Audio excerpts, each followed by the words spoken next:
भगवान के सामने रोने से क्या होता है। दोस्तों, आज हम आपको भगवान के सामने रोने से क्या होता है, इसके बारे में हमारे शास्त्रों में क्या लिखा है, विस्तार से जानकारी देने जा रहे हैं। भगवान के सामने वही व्यक्ति रोता है जिसको भगवान पर पूर्ण विश्वास होता है, उसके साथ अच्छा होता है, तब भी वह रोता है। खुशी के आंसू जिसे कहते हैं। और यदि वह बहुत दुखी होता है तो भी वह रोता है। वह हर स्थिति में भगवान को डोट याद करता है। वह व्यक्ति जानता है कि भगवान देर कर सकते हैं, पर एक दिन जरूर उसकी इच्छा को पूरी करेंगे। जो व्यक्ति भगवान के सामने रोता है उसका भाग्य बदल जाता है, उस पर भगवान की कृपा होने लगती है। उस व्यक्ति के साथ चाहे कुछ अच्छा ना भी हो तो भी उसका भगवान पर पूर्ण भरोसा होता है कि भगवान ही उसकी सहायता करेंगे।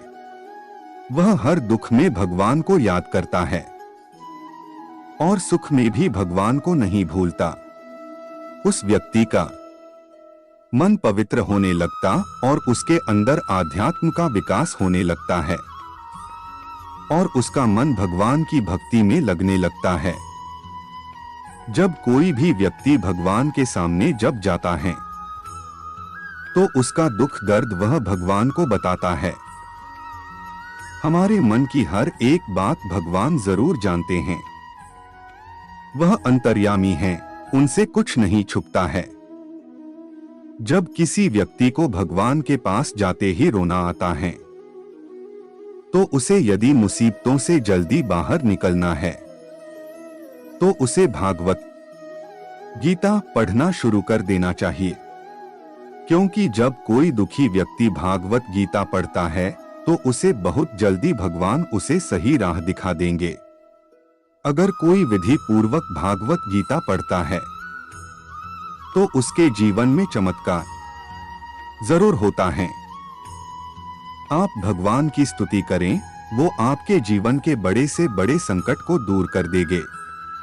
वैसे भी भगवान के सामने रोना चाहिए या नहीं, सनातन धर्म को मानने वाले प्रत्येक व्यक्ति का अंतिम लक्ष्य मोक्ष की प्राप्ति होता है।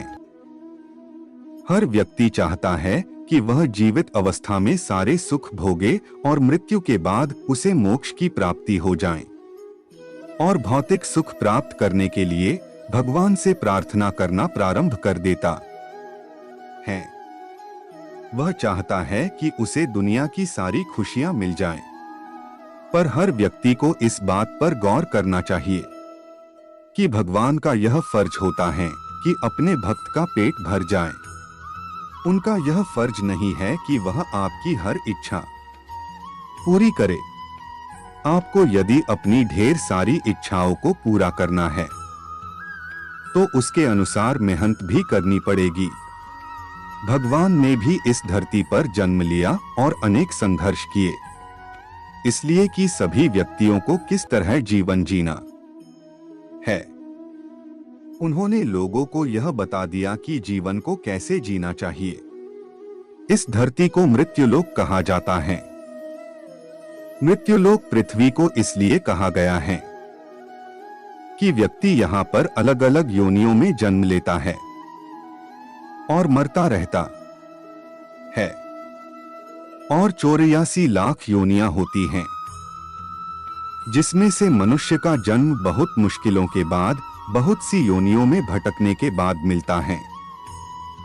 खाना पीना, बच्चे पैदा करना तो जानवर भी करते हैं, पर मनुष्य का जन्म बहुत से महत्वपूर्ण उपदेशों के लिए होता है। इस धरती पर हम मौज मस्ती करने के लिए नहीं पैदा हुए हैं। इस धरती पर व्यक्ति अपने अच्छे बुरे कर्मों के फल को भोगने के लिए जन्म लेता है। और जो व्यक्ति अच्छे कर्म करता है और नेकी और भलाई का काम करता है और भगवान की भक्ति सच्चे मन से करता है तो उसे भगवान की प्राप्ति होती है। जो व्यक्ति दूसरों को कोई हानि नहीं पहुंचाता अपनी मेहनत से कमाए धन से अपना और उसके परिवार को पालता है और इंसान से लेकर किसी भी जीव को हानि नहीं पहुंचाता है, उस व्यक्ति को भगवान की प्राप्ति होती है। इसका मतलब यह नहीं है कि आप पर कोई हमला कर रहे हैं और आप चुपचाप सहन कर ले। भगवान ने साथ ही साथ यह भी उपदेश दिया है कि आप पर यदि कोई अत्याचार कर रहा है तो उसके खिलाफ आपको आवाज उठानी चाहिए, अन्याय नहीं सहन करना चाहिए। भगवान कृष्ण ने अर्जुन को युद्ध करने के लिए उपदेश दिया था कि कायर व्यक्ति की तरह जीवन नहीं जीना चाहिए। यदि अपने साथ कुछ गलत हो रहा है तो उसको सहन करना कायरता होगी। जो ईमानदारी पूर्ण जीवन जीता है, इस तरह के व्यक्ति पर भगवान की विशेष कृपा होने लगती है। बिना मांगे ही उसके सारे दुख कम होने लगते हैं, उसकी धीरे धीरे सारी परेशानियां कम होने लगती है। वह अपने मन में सदैव अपने इष्ट देव का ध्यान करने लगता है और उसे लगता है कि भगवान मेरे साथ है। उसके साथ बुरा होता है तो भी वह भगवान की इच्छा समझता है और अच्छा होता है तो भी वह भगवान की कृपा समझता है। ऐसे व्यक्ति को संसार के सभी लोगों का मन पढ़ने की शक्ति प्राप्त हो जाती है। वह सही और गलत लोगों को आसानी से पहचान जाता है और उसका स्वभाव दूसरे लोगों की तुलना में बहुत ही अलग होता है। वह कभी किसी की बुराई नहीं करता, शांत प्रवृत्ति का और एक साधारण जीवन जीना पसंद करता है। वह भोग विलासिता की ओर आकर्षित नहीं होता। वह सिर्फ जीवन जीने के लिए भगवान से इतना मांगता है कि उसका परिवार खुश रह सके। वह गलत तरीके से धन नहीं कमाने की सोचता है।